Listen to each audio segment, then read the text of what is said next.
I'm going to show you a bit about my ideas and the story of what brought us to this point, and how do we, or how do I mean, because I cannot assume that everyone will share what I will present. See that the future might bring. So a bit about me and how I started. So this is where I went to school. I mean, to the university. This is the University of Buenos Aires Faculty of Economics. I studied economics, and then I also studied philosophy in this place. So my education in economics, I was always very interested in institutional economics and how different countries get wealthy or not based on how they are organized, their institutions. In the world of philosophy, I was into political philosophy, how humans interact as social creatures, how different political regimes work, and what can one do to improve them. So these were my interests in the early days from Buenos Aires, and I started my career working in the online media. So I worked as an editor in this website that was part of a very big media group called Clarín. It was the most important newspaper from Argentina. So I kind of did all my work career was in the world of the internet. So this was started this the 2024, I think, something like that. And it was part of a big company, but it was like what they call an intrapreneur. So like I started this from scratch, built it since nothing. I did also a bit of everything because we didn't have like much budget, but so it was like a great entrepreneurial experience for me.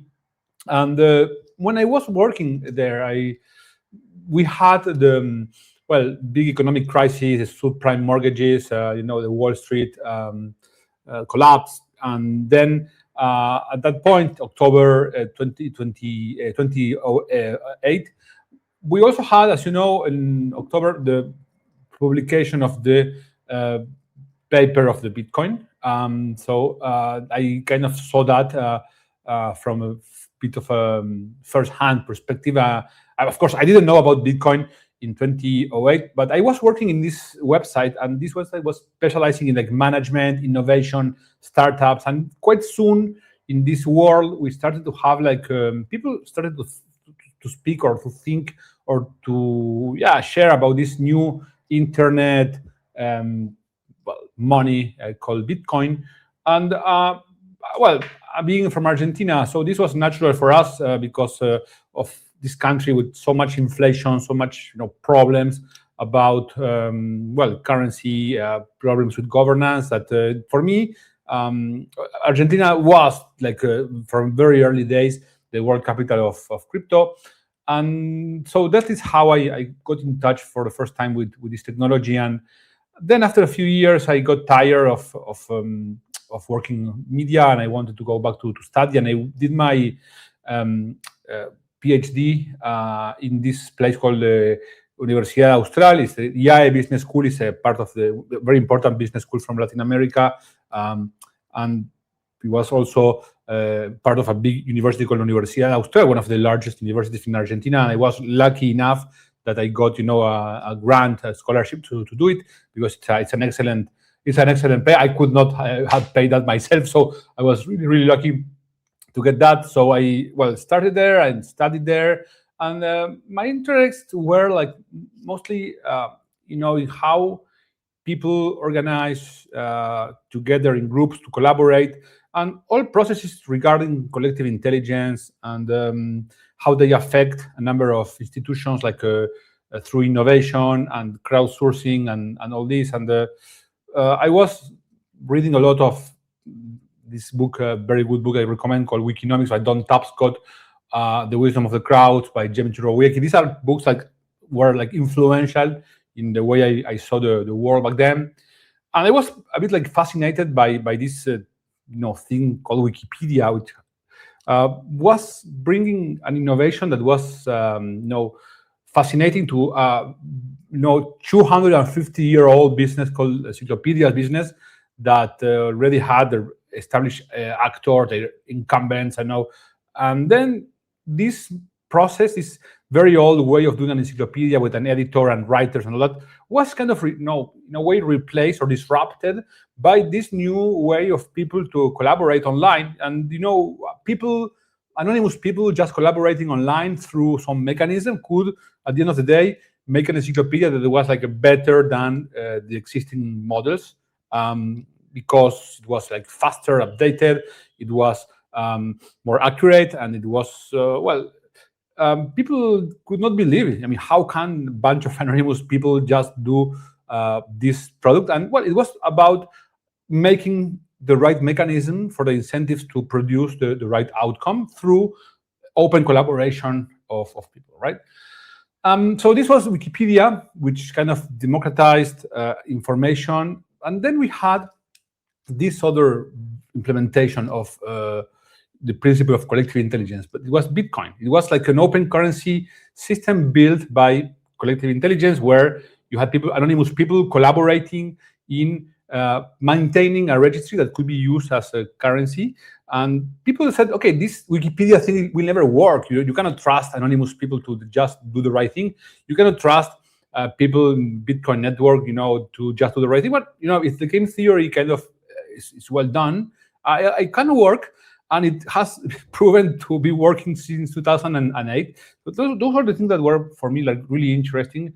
And I was also interested in the blockchain aspects from the point of view, not just the financial elements, but also how can you use blockchains to redesign like old institutions. But then some people were starting to think of blockchain in the context of like voting systems. How can you produce a voting system where you cannot tamper with the votes and stuff like that? But I was thinking more in a different area of the governance of a community that is more the justice system. So back then in Argentina, there was this very high-profile case of a prosecutor that was murdered or committed suicide. Was never very, very clear, but this was for me like an inspiration to start to research a bit more on, okay, this was the tip of the iceberg of how justice systems work. And this is built on really old technology. I mean, this is built on ideas coming from the 18th century. How could we use these new technologies to reinvent or rethink the way in which these systems work in a context where everyday people were having like very low trust in the justice system, in judges, in the legal system in general, because of, well, it was slow, it was expensive. I mean, if you are like everyday people, you could not have access to justice. Things that people know. So my goal was starting to think of how can we not reform them, but how we could rethink how this mechanism work based on the problems we had in the early 21st century and the technologies we had in the 21st century, and on a similar way of how people at some point redesigned or rethought Wikipedia, or how you organize information, an encyclopedia with the tools of today, or Bitcoin, or money with the tools of today. So I started to think about this.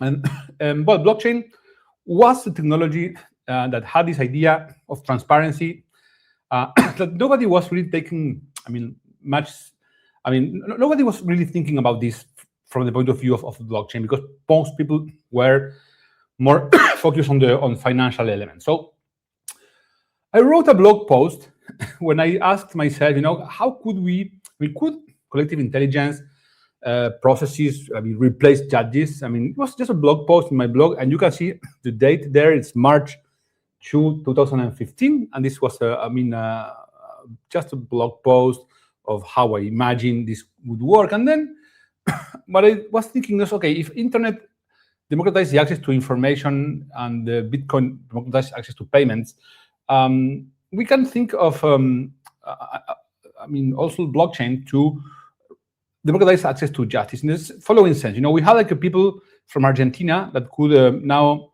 sell their services or freelancing services to clients from other countries, from Germany, US, And now you can learn how to code or how to design through the internet, right?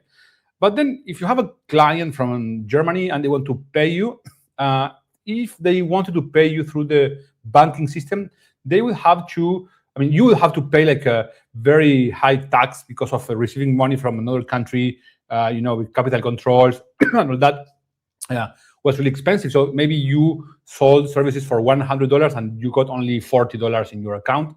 So that was really unfair for me. And so Bitcoin could help you like have a way to circumvent these processes of banking system, intermediaries, government, keeping most of the money that you made with your hard work, right? And there was still one more thing that was missing. So now you know how to code through the internet. You know how you can receive payment through the internet. But if people cannot just give you, if there is no way to resolve a dispute eventually happening between you and the customer from another country, I mean, they're not going to hire you because they're not going to go to court against you in Argentina for $200 or $500 or $1,000, right? So this was the first thing I thought about Kleros was in this context. I was trying to see how you could guarantee access to justice in this new global and digital environment. So how can you address these types of disputes that were not correctly addressed from the point of view of traditional legal systems, because they were global by nature. And then a few months later, and now you can see the date, so November 10, 2015, 8 months after the first blog post, I wrote with a friend more like a longer, I would not call it paper because it was more like a long blog post where I explained this idea of a crowd jury. Okay, you can now, if you have a dispute in this contract, and then you can call a panel of evaluators or jurors that can analyze the evidence, analyze between Alice and, this is the origin of Alice and Bob, so they will see what Bob developed as product, what Alice asked for, and then based on that decide of if Bob did what she expected or not, and then this panel would vote, and then they would decide on who should win the case and who should receive the money from the escrow. Okay, so this was the first thing, and then I started to promote this idea. I was still doing my PhD. I was also doing a bit of a part-time, work, writing from the media a bit to make ends meet. But when I had time, I tried to promote a bit the idea of this crowd jury and concept. And this was one of the first, talks I gave. This was on the Bitcoin Foundation in Buenos Aires. And I mean, we had maybe 10 people coming.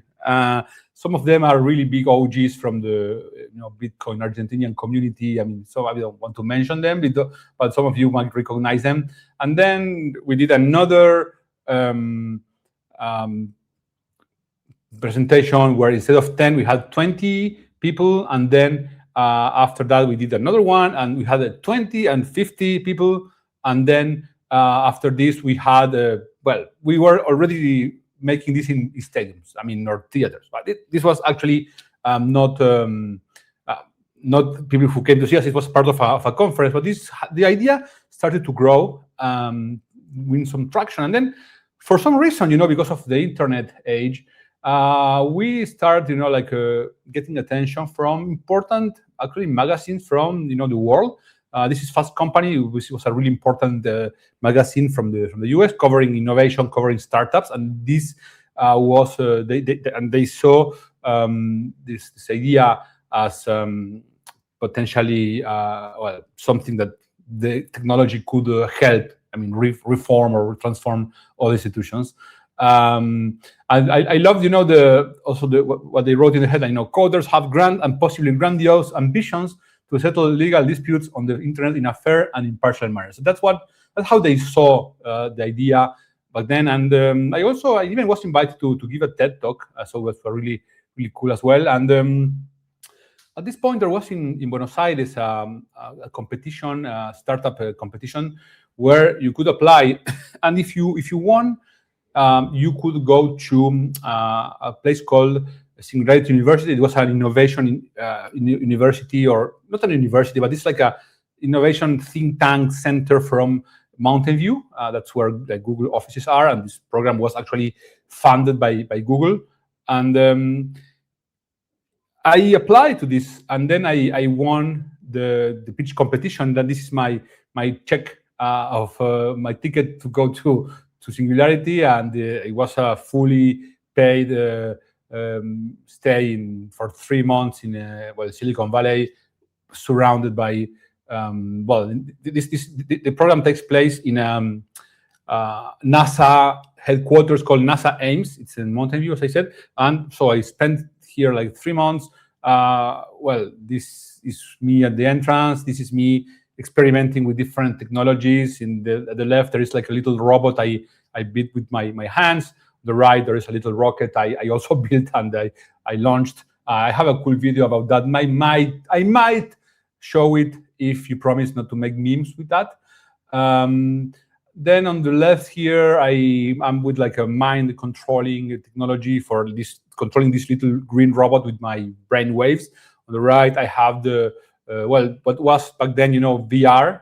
So I spent all of this time interacting with 80 people from 40 different countries, all of them innovators in biotechnology, nanotechnology, VR, blockchain, AI. People who were working also in solving the problem of access to water in Africa, access to energy. In my case, it was improving and try to do better governance system through blockchain. And everyone was there with a different, idea of what they wanted to build. Okay, and at the end, I finished the program, and this was my graduation ceremony. So on the left of the screen, you can see Ray Kurzweil. Ray Kurzweil is one of the top innovators in the world, I would say. He was the famous writer of the book "The Singularity is Near." I think he invented maybe the concept of singularity. And the other one who is in the middle is Peter Diamandis. He's like a published author. I mean, New York Times, list of the bestsellers. And the other one is Rob Nail, who was the CEO of Singularity at that time. And this one, the one in the middle, Peter Diamandis. I mean, he was last week or 2 weeks ago, and his podcast he had like Elon Musk. So if you want to take a look at his really cool podcast, and they discuss lots of different things about the future economy. And I think it was in this particular podcast that Elon Musk said something that went really viral. It was picked up by the news, where he said that you don't need to save for retirement because the robots are going to take care of everything. So this is the podcast of Peter Diamandis, who was my teacher at Singularity University. And the first thing that they teach you when you get there. So you get there, you go to your room, and then you are in a NASA headquarters. You are like surrounded by helicopters with that take off like this, and then they fly, and then rockets, and then there is like moon landing photos that you can see in the corner, and then they put you in a room with other 79 people that obviously you think are way smarter than you. They probably were. I mean, you have this imposter syndrome. But in the first talk that they gave you in that program, so they didn't tell us about technology in particular. They didn't tell us about nanotechnology. They told us a bit more about society, and in particular, the topic of this first talk that was given by Peter Diamandis is that the question was about what is what do people from the audience think about the future, whether it's a future of humankind is going to go to progress or decadence, okay?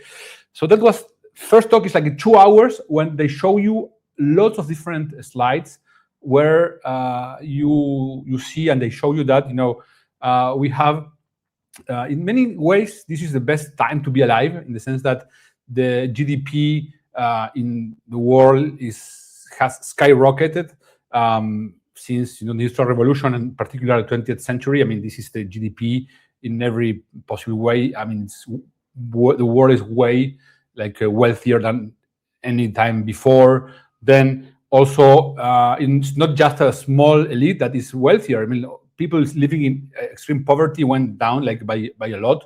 So they give you this, they explain this. Then they give you this other, the end of poverty is very soon going to happen. The amount of hours worked per person going down. Also, the amount of hours, working not as a job, but in your house, also going down. People in the 19th century, they spend, lots of their time just going to pick water and bring it home, and they didn't have indoor plumbing and things that we take for granted. So that, and then they explain to you that you can just buy food by working very little time compared to any time in the history of humans. And then the communication and transportation costs going down. People, in the Middle Ages, they didn't go out of their town because they don't have how to travel. And then life expectancy going up, and then child mortality going down, and literacy going up everywhere, and then violence going down. And also after the fall of the Berlin Wall, you had this idea of market democracy becoming the most important regime in the world. And so there is no discussion that this was the thesis of this very famous book called The End of History by Fukuyama. So he said, okay, democracy won. There is not much more to discuss. So it's over. The end of history. No need to see if you can find a better system of government, because we found it and everyone agrees on that. And you could at that point see that in the sense that you could see in the political regimes maps in the world, red authoritarian, blue democracy.